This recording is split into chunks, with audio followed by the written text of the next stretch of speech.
Hello everyone, আজকের ভিডিওটা রাস্তা থেকেই শুরু করলাম। তো হঠাৎ করে ভাবছি আমার ভাগনা কোথার থেকে চলে এলো। তো আমি দিদি বাড়ি গেছিলাম কালকে।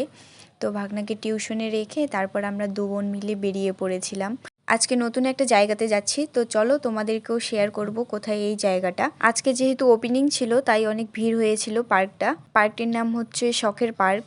তোমরা হয়তো সবাই দেখেছো। পার্কটা ভিতরে অনেক সুন্দর ছিল। তো চলো তোমরা দেখতে থাকো, তাহলে ভালো লাগবে, বুঝতে পারবে যে পার্কটা কেমন ডেকোরেশন করেছিল ভেতরে।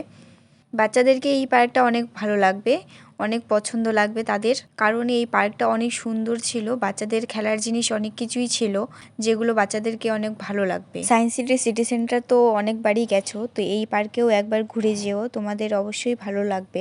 এই শখের পার্কে একটা সুইমিং পুলও ছিল। দেখো কত সুন্দর ভিউটা। কেমন লেগেছে অবশ্যই জানিও পার্কটা।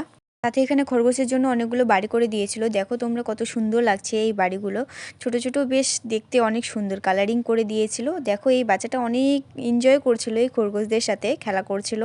তার সাথে আমিও একটু খেলা করলাম, দেখলাম, ভিডিও করলাম। তারপর আমি আমার দিদির সিঁড়ি বয়ে উপরে চলে গেলাম একটু দেখতে উপর থেকে পার্কটা কেমন লাগে, পরিবেশটা কেমন লাগে। তো এগুলো আমার দিদির ফ্রেন্ডগুলো ছিল, সবাই ক্যামেরা অন দেখে তোমাদেরকেও একটু হাই করে দিল দিদিরা। উপর থেকে সুইমিং পুলটা ঠিক এমন লাগছিল। সুইমিং পুলটা অনেক বড়ই ছিল। উপরে একটা সিটিং এরিয়া ছিল।